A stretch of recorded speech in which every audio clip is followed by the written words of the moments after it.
نحمده ونصلي على رسوله الكريم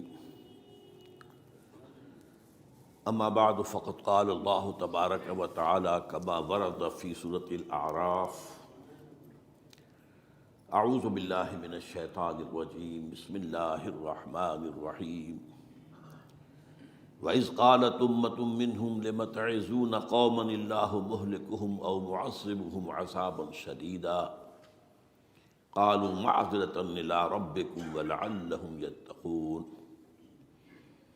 وقال عز وجل كما ورد في آخر سورة الأنبياء وإن أدري أقريب أم بعيد ما توعدون إلى قوله تعالى وإن أدري لعله فتنة لكم ومتاع إلى حين صدق الله العظيم وعن سلمان الفارسی رضی اللہ تعالی عنہ قال قال رسول اللہ صلی اللہ علیہ وسلم لا يرد القضاء الا الدعاء ولا يزيد في العمر الا البر رواہ الامام الترمذی رحمہ اللہ۔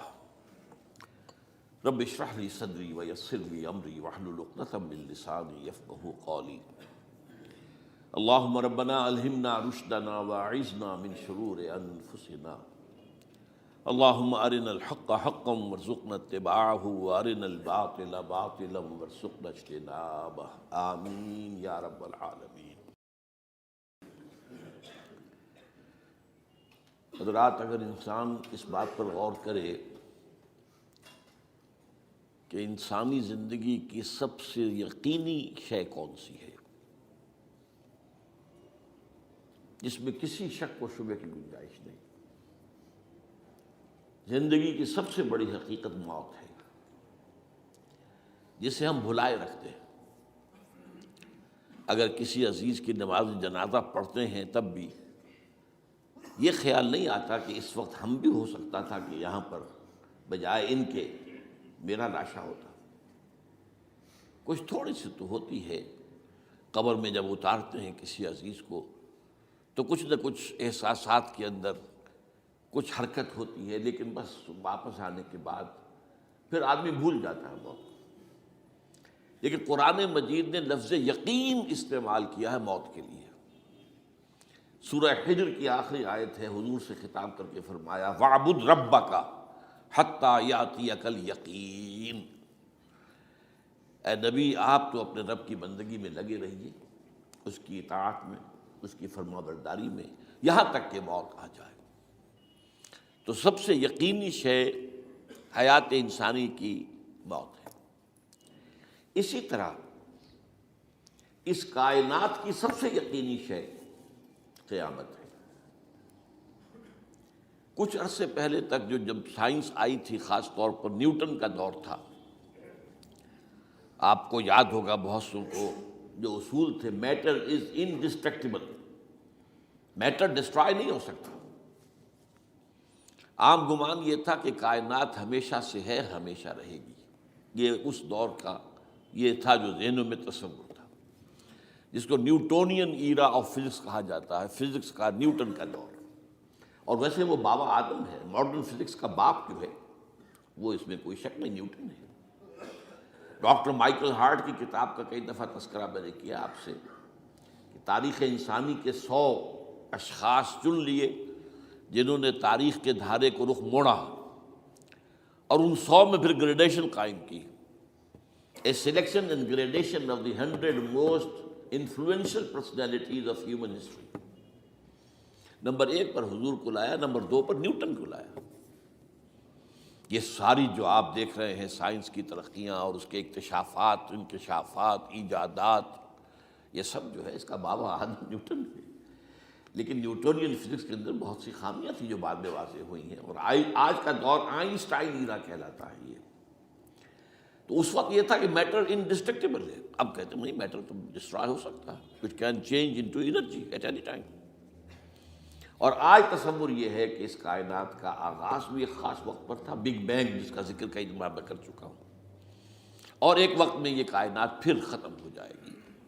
اور عجیب نقشہ سائنس آج وہی پیش کر رہی ہے جو قرآن مجید کی آیت میں ہے کہ اس دن ہم لپیٹ دیں گے آسمانوں کو، یوم نطوی السماء کطی السجل للکتب کما بدانا نعیدھا، یہ جس طریقے سے کہ پھل جھڑی ہوتی ہے ایک، وہ اس طریقے سے پھیلتی ہے پھل جھڑی، تو اس طریقے سے یونیورس پھیلی ہے، اس کی گیلیکسیز جو ہیں پھیلی ہیں، اور پھر یہ ریورس ایکشن اسی طریقے سے ہوگا، یہ لپیٹ لیا جائے گا جیسے کہ پچھلے زمانے میں کتابوں کے تومار ہوتے تھے۔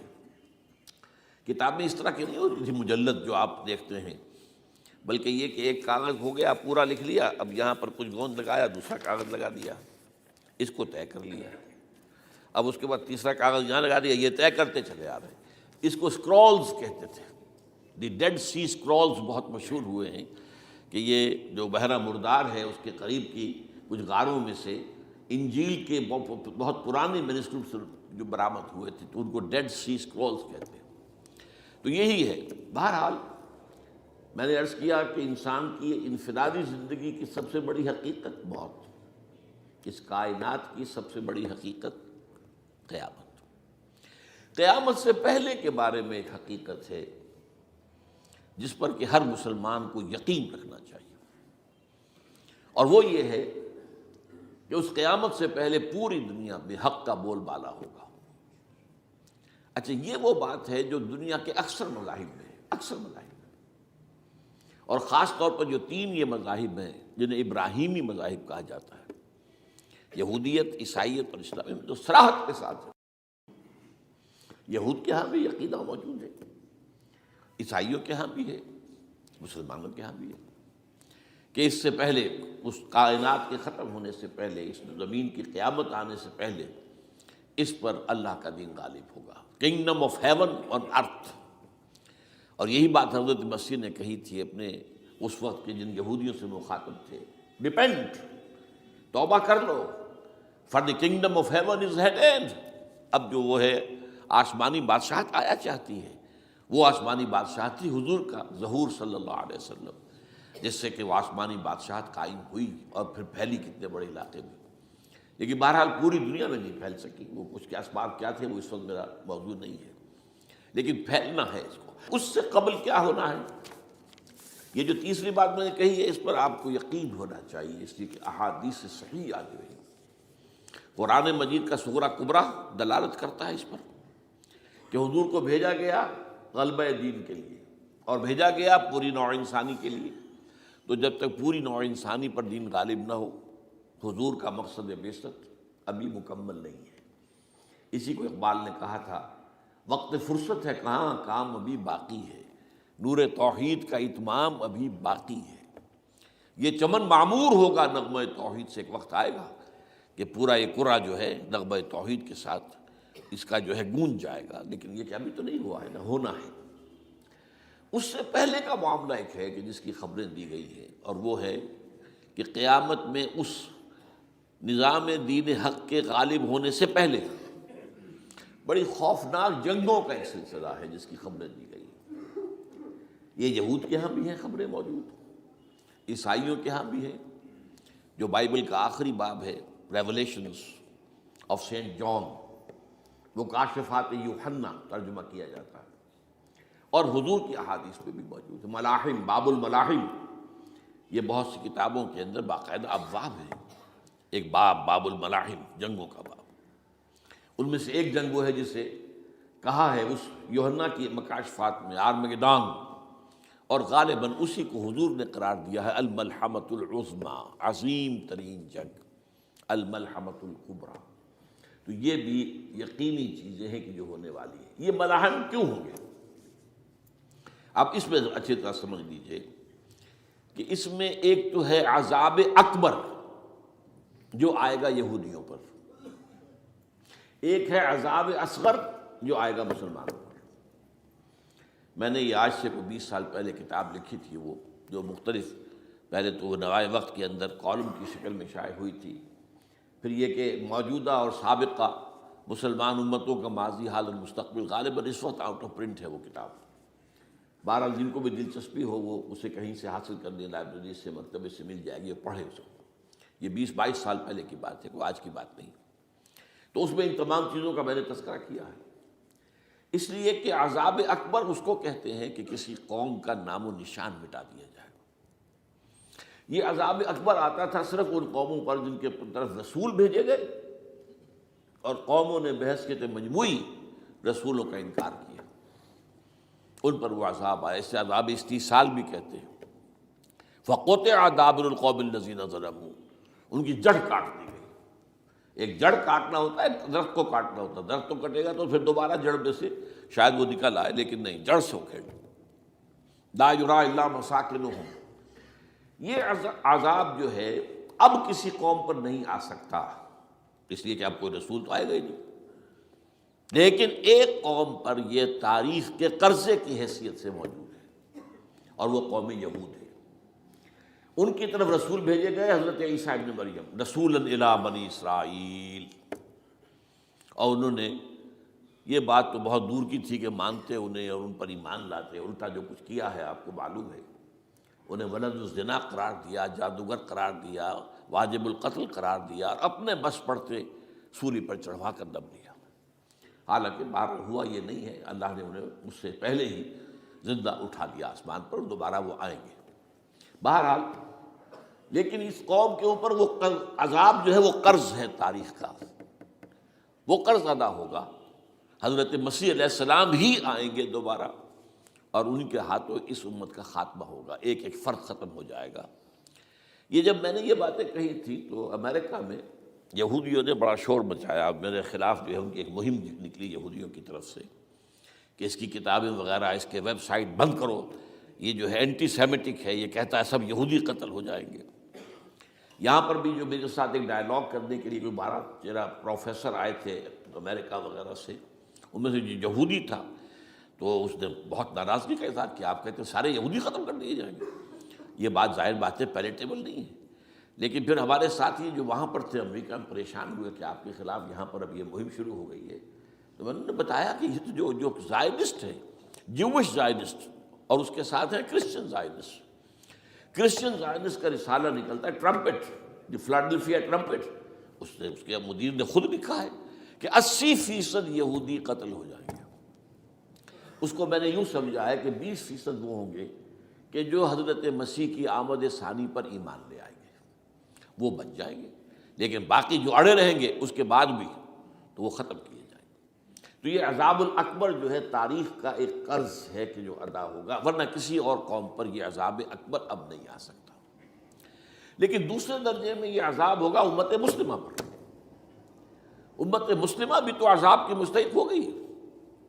وہ عذاب جو یہودیوں پر بہت پہلے آئے تھے، ضربت علیہم الذلۃ والمسکنۃ وباؤوا بغضب من اللہ، یہ تھا کہ نہیں تھا؟ حالانکہ انہوں تو یہ خیال تھا کہ we are the chosen people of the lord, ہم تو اللہ کی منتخب قوم ہے، وی آر دی، قرآن کہتا ہے کہ ان کا قول یہ تھا نحن ابناء اللہ واحباؤہ، ہم تو اللہ کے بیٹوں کی طرح ہیں اور اللہ کی جو ہے بہت چہیتے ہیں۔ کہ عذاب آئے، نبوکڈنضر کے ہاتھوں آیا، اسیرینز کے ہاتھوں آیا، پھر یونانیوں کے ہاتھوں، الیگزینڈر دی گریٹ کے ہاتھوں آیا، پھر رومنوں کے ذریعے سے آیا، اور پچھلی صدی میں جرمنوں کے ذریعے سے آیا۔ تو عذاب آئے، یہ عذاب تو، لیکن قوم ختم نہیں ہوئی۔ وہ عذاب اکبر نہیں تھے، یہ عذاب مختلف حصوں میں آئے اور بڑی بڑی تباہیاں آئیں، لیکن وہ عذاب اکبر نہیں تھے۔ اسی طرح کے عذاب ہم پر بھی آئے، ہم پر کروسیڈرز آئے اور لاکھوں مسلمان قتل ہوئے۔ یروشلم ہمارے ہاتھ سے 88 برس تک نکلا رہا، اور اس پر عیسائیوں کا قبضہ رہا، ندیاں خون کی بہہ گئی مسلمانوں کی، اور پورا میڈیٹرینین کا ایریا جو ہے تقریباً قبضے میں رہا ہے عیسائیوں کے۔ پورا یورپ اس وقت آیا تھا۔ یہ جو کروسیڈ 250 برس تک وہ جاری رہے، waves after waves of the crusaders coming and attacking and conquering the cities, یہ جتنی بھی فلسطین وغیرہ کا علاقہ ہے جس کے اندر ان کا اثار ہے، اور شام کا علاقہ ساحلی۔ پھر آپ کو معلوم ہے ہمارے اوپر عذاب اس سے بھی بڑا، اس سے کئی گنا بڑا آیا تاتاریوں کے ہاتھوں، کروڑوں کے قریب انسان جو ہے مسلمان قتل ہوئے۔ پھر اس کے بعد آپ کو معلوم ہے کہ پھر یہ یورپین کولونیلزم آ گیا، جیسے ان پر آئے تھے یونانی اور پھر رومی اور اب پھر جرمن، ہم پر آئے انگریز آئے، کہیں ولندیزی آئے، کہیں ڈچ آئے، کہیں ہسپانوی آئے، کہیں اطالوی آئے، کہیں اسپینیئرز آئے، اور پورا کا پورا عالم اسلام ان کے زیر نگین آیا کہ نہیں آیا؟ دی کولونیل ایرا جسے آپ کہتے ہیں۔ تو وہ عذاب ابھی اس امت کے اوپر اور باقی ہے، ایک قرض ہے، اور وہ کیا ہے؟ یہ کولونیل ایرا جب ختم ہوا ہے، ہم آزاد ہونے شروع ہوئے، اب یہ ہمارے لیے ایک امتحان کا مرحلہ تھا بہت بڑا۔ آزاد ہو کر تم کیا کرتے ہو؟ پہلے تو ہم کہہ سکتے ہیں کیا کریں، ہمارے اوپر تو ہم تو مجبور ہیں، ہمیں غلام بنا لیا انگریزوں نے آ کر، ہمیں فرانسیسیوں نے غلام بنا لیا، ہمیں اطالویوں نے غلام بنا لیا، ان کی طاقت کے آگے ہم بے بس ہیں، لاچار ہیں، ٹھیک ہے، لیکن اب آزادی دے کر فَيَنظُرَ كَيْفَ تَعْمَلُونَ، اب تمہیں آزادیاں دے کر پھر اللہ دیکھے گا تم کرتے کیا کیا ہم نے۔ جو مسلمان قوم ملک آزاد ہوا اس نے یا تو اپنا قبلہ بنایا واشنگٹن کو یا بنایا ماسکو کو، کسی نے قرآن کو اپنا امام نہیں بنایا۔ دعائیں مانگتے ہیں وَاجْعَلْهُ لَنَا إِمَامًا وَنُورًا وَهُدًى، سب، لیکن اس کو امام بنانا، اپنا امام بنانا، اس کے پیچھے چلنا، اس کے احکام کو نافذ کرنا، اس کی شریعت کی تنفیذ کرنا، یہ اس کی تہذیب، اس کا تمدن دیا ہوا، اس کا معاشی نظام دیا ہوا، اس کو قائم کرنا، زیرو زیرو۔ اس لیے بہت بڑے عذاب کے ہم مستحق ہیں۔ بات کڑوی ہے، اچھی نہیں لگے گی، لیکن میں یہ آج سے نہیں کہہ رہا ہوں، میں سن 80 سے یہ باتیں کر رہا ہوں، نوٹ کر دیجیے اس بات کو۔ البتہ اس میں یہ ہے کہ اس امت کا معاملہ سب کا ایک جیسا نہیں، لیسو سواء، جیسے سورہ آل عمران میں کہا گیا ہے کہ یہ اہل کتاب بھی سب ایک جیسے نہیں، ان میں بھی کچھ نہ کچھ نیک لوگ تھے، امت قائمۃ آناء اللیل، راتوں کو کھڑے رہنے والے، عبادت کرنے والے موجود تھے۔ عیسائیوں میں احبار اور رہبان جو تھے وہ بڑے نیک لوگ تھے، اس وقت بھی موجود تھے، لیکن بحیثیت مجموعی کا معاملہ کیا ہے اس کو دیکھنا پڑتا ہے نا، بحیثیت مجموعی صورتحال کیا ہے۔ تو صورتحال کیا ہے کہ ہم نے کہیں بھی اللہ کے دین کو قائم نہیں کیا، مذہب تو ہے، لیکن ظاہر بات ہے کہ جرم جو ہے تو پوری امت کا، لیکن سب برابر نہیں ہے۔ سب سے بڑے مجرم عرب مسلمان، کیوں؟ انہیں اللہ نے جو مقام دیا وہ کسی اور کو نہیں دیا، حضور ان میں سے تھے، یہ رتبہ بلند ملا جس کو مل گیا، رسول عربی ہے نا۔ نمبر 2، ان کی مادری زبان میں اللہ کی کتاب موجود ہے، انہیں اس کو سمجھنے کے لیے کوئی نئی زبان پڑھنے کی ضرورت نہیں ہے۔ کوئی ہمارے لیے تو یہ صرف پڑھیں، نحو پڑھیں، یہ پڑھیں، وہ پڑھیں، تب کہیں جا کر اپنی آنکھ سے قرآن پڑھیں، ورنہ ترجمہ پر گزارا کریں۔ ترجمہ ظاہر بات ہے انسپائر نہیں کر سکتا آدمی، ترجمہ تو سیکنڈ ہینڈ نالج ہے، جب آپ ترجمہ پڑھ رہے ہیں تو گویا کہ آپ اس مترجم کی آنکھ سے پڑھ رہے ہیں، اپنی آنکھ سے تو نہیں پڑھ رہے۔ لہٰذا یہ سب سے بڑا عذاب تو ان پر آنا ہے۔ وہ جو میں بیان کر چکا ہوں گریٹر اسرائیل کے قیام کا معاملہ کیا ہے، تباہی تو انہی ملکوں پر آئے گی نا، وہ شام ہے، عراق ہے، اس کے لیے پہلا قدم اٹھایا تھا، ابھی تو اس کو ناکام بنا دیا ہے۔ اللہ تعالیٰ کی جو بھی حکمت ہے، جو عراق پر حملہ تھا وہ اصل میں اس لیے تھا کہ گریٹر اسرائیل کی طرف پہلا قدم تھا۔ شیرون نے کہہ دیا تھا، یہ جو پڑا ہوا ابھی کہیں مرا نہیں ہے، اس نے کہا تھا جیسے ہی یہ صدام کی حکومت ختم ہوئی ہے، اس کے مجسمے گرائے گئے ہیں کہ ان قریب عراق پر ہمارا قبضہ ہوگا، یہ اصل میں تھا اس گریٹر اسرائیل کی طرف پہلا قدم۔ لیکن بہرحال ہونا، نقشے جو اب آ رہے ہیں دنیا میں اب تو بہت عام ہو گیا، 1906 سے 2006 سے چھپا ہوا نقشہ ہے وہ، اور ہمارے اخبارات میں اس کا آدھا ابھی آیا ہے، باقی آدھا تو دیا ہی نہیں گیا ہے، باقی آدھا ہے مڈل ایسٹ سے متعلق، وہاں جو نئی تقسیم ہونی ہے۔ عراق کے 3 حصے ہونے ہیں، ایک حصہ کردستان کے ساتھ مل جائے گا، وہ گریٹر کردستان، ایران کا کردستان، عراق کا کردستان، ترکی کا کردستان ملا کر ایک کردستان۔